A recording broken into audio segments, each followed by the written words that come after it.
Bienvenue au pays du goût, le pays merveilleux des fromages d'appellation d'origine protégée, les fromages AOP. Au menu, des reportages chez des producteurs, des conseils moulés à la louche et des recettes de chefs.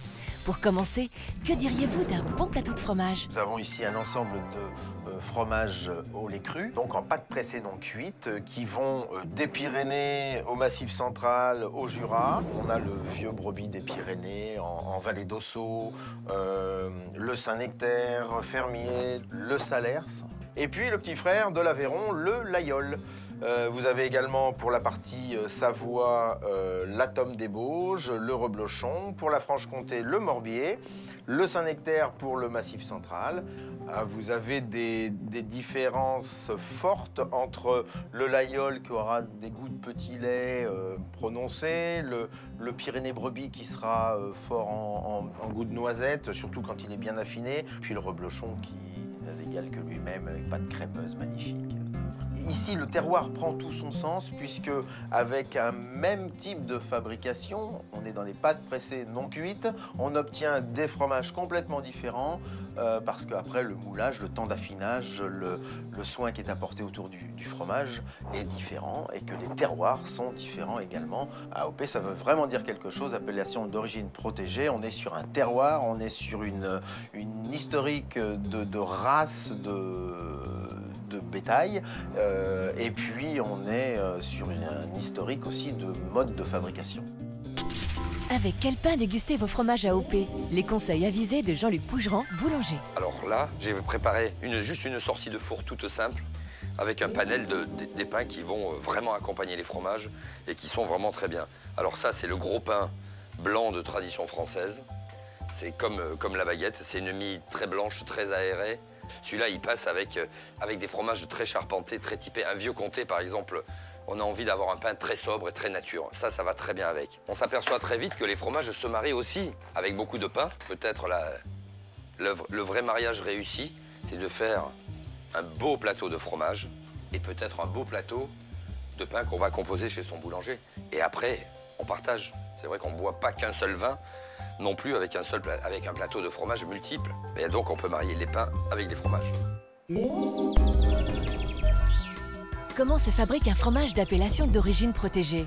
Pour le savoir, direction Saligny dans l'Yonne, où Didier Lincey, ingénieur fromager de formation, est fier de nous concocter un chaours AOP dans le respect du terroir. Coup de projecteur sur une étape de fabrication de ce fromage. Alors ici, nous sommes devant la salle d'emprésurage du lait, donc c'est-à-dire l'emprésurage, c'est le fait d'ajouter de la présure dans le lait. Donc la présure, c'est une enzyme qui est extraite de l'estomac du veau. C'est ce qui permet en fait au petit veau de digérer le lait de sa mère. Et donc cette technique ancestrale qui existe depuis des siècles nous permet en fait de faire cailler le lait, donc c'est-à-dire de le faire passer d'une phase liquide à un solide qui est donc un fromage frais qui va ensuite bien sûr être affiné.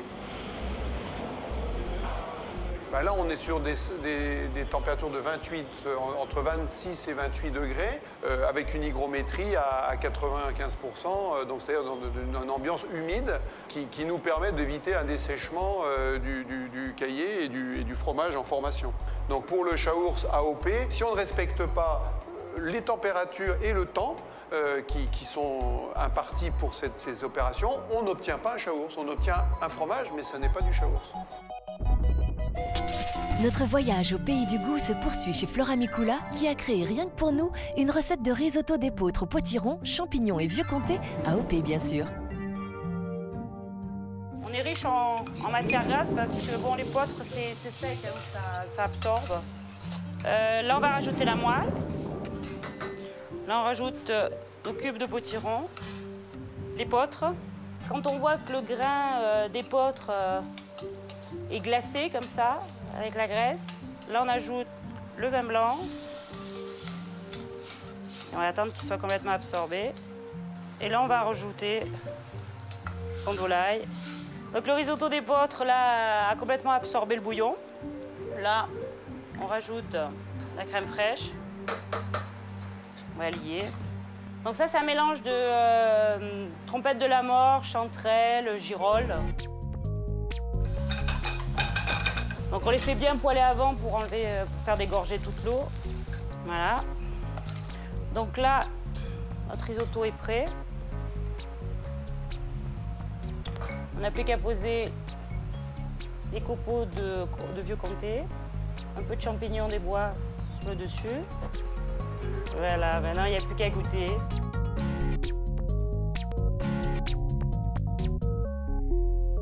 Bon appétit et à bientôt au Pays du Goût.